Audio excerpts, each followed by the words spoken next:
झारखंड नाबालिका दुष्कर्म मामलें तनाघना घटना को रेड फ्लैग अंतर्भुक्त कला सीएडब्ल्यू तदंतरे सहयोग करेंगे 4 महिला डीएसपी जड़े वरिष्ठ महिला आईपीएस घटना को मॉनिटर करेंगे। पुलिस डीजी निर्देश पर स्वतंत्र टीम गठन होईछि। झारखंड पुलिस सहित जोगाजोग रे रहिबो ओडिशा पुलिस एने सूचना दैछन्ते पुलिस डीजी वाईबी खुरानिया। जड़े वरिष्ठ महिला आईपीएस घटना को मॉनिटर करेंगे। पुलिस डीजी निर्देश पर एक स्वतंत्र टीम गठन करा जायछि जोथिरे कि 4 डीएसपी रहिबे महिला डीएसपी। झारखंड पुलिस सहित जोगाजोग रे रहिबो ओडिशा पुलिस एने सूचना दैछन्ते डीजी वाईबी खुरानिया। आम सहित फोन लाइन जोड़ी मानस महापात्र भुवनेश्वर रिपोर्टर। मानस कौन सूचना रही झारखंड नाबालिका दुष्कर्म घटना ए घटना को रेड फ्लैग अंतर्भुक्त करा जायछि कौन रेड फ्लैग किभली तदंत करा जिवो ए रेड फ्लैग रे एवं पूरा तदंत प्रक्रिया केमती रहिबो?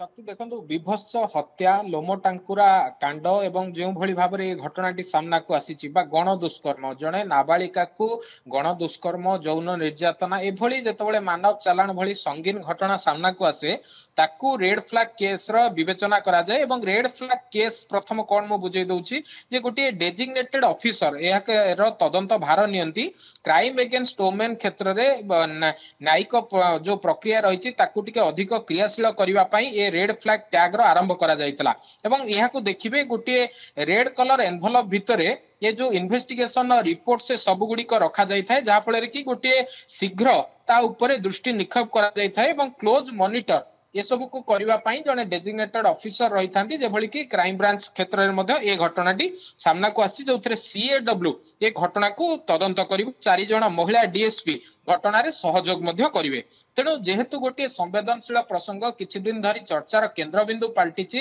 राजधानी छाती उपरे जड़े झारखंडी नाबालिका बोली संदेह करा जाउछि तांकर घर झारखंड बोली किंतु वर्तमान सुधा ताहा जदिओ सियर हेनी किंतु पुलिस वर्तमान झारखंड पुलिस जोगाजोग रे रहिछि। प्रकृत पक्षे घटनाक्रम को जदि जिबा गोटे नाबालिका गण दुष्कर्म घटना जहा कि कैपिटल हॉस्पिटल रे पहुंचीथिला एवं प्रबल रक्तस्राव को दृष्टि रे रखी कि जेतेबेले कैपिटल हॉस्पिटल रो डॉक्टर कैपिटल थाना को एक खबर जणाइथिले परवर्ती समय रे से जो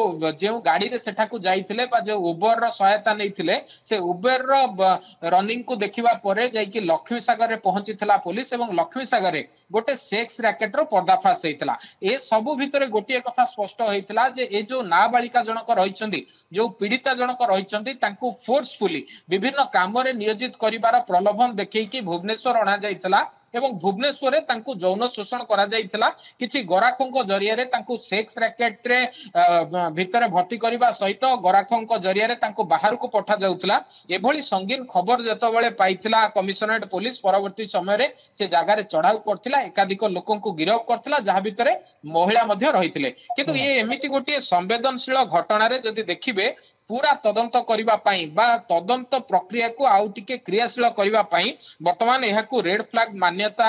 दिया जायछि एवं एहार तदंत भार मध्ये जणे डेजिग्नेटेड ऑफिसर को जेतेबेले हस्तांतर करा जायछि हुए तो एथिरे केउ केउ माने शामिल अछंती केउ उद्देश्य रे से माने एभली काम घटाइथिले एवं सेमानकर अन्य उद्देश्य कोन रहितला केवल ए नाबालिका जनक ना पूर्वरु से माने आउ किछि नाबालिका को मध्ये एठा को भुवनेश्वर आनिया सहित यौन शोषण रे लिप्त थिले बा सेमानकु सेक्स रैकेट रे लगाउथिले जे घटनार अधिक तदंत करिबा पई जदि देखिबे एभली रेड फ्लैग रो गोटे मान्यता दिया जायछि एवं डीजी को पक्षरु कहिबार कथा हला जे पूरा घटनार तदंत करिबा भितरे एथिरे जो माने मास्टरमाइंड अछंती सेमानकर मुखा खोला जिवो एवं जे भली भाव रे एमाने नाबालिका कोंतु युवती कोंतु सेमानकु राजधानी को आनिबा विभिन्न शहर को आनी देह व्यापार रे लिप्त कराउछंती सेमानक विरोध रे कार्यानुष्ठान को व्यापक करा जिवो। शक्ति बहुत बहुत धन्यवाद मानव समस्त सूचना पाई।